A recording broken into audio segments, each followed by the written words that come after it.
જય શ્રી કૃષ્ણ. દૂધીની બરફીનું આ બધી સામગ્રી છે. આ દૂધીનો પલ્પ, સિંગાડાનો લોટ, રાજગરાનો લોટ, ડ્રાય ફ્રૂટ, નારિયેળનો ભૂકો, સિંગદાણાનો ભૂકો અને સાકર. આ બધુંય ભેગું થાય એટલે પૂરું 1 વાટકી જેટલું બની જશે. તો 1 વાટકી જેટલી સાકર, 1 ચમચું ઘી,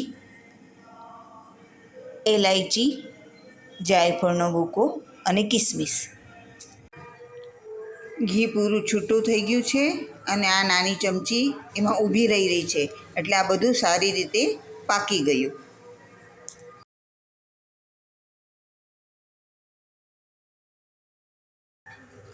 હવે બધા ડ્રાયફ્રૂટ, સિંગદાણાનો ભૂકો, ટોપરા કીસ, જાયફળ, એલાયચી પાવડર નાખીને મિક્સ કરીને તરત જ ઉતારી લેવાનું અને થાળીમાં ઢાળી દેવાનું.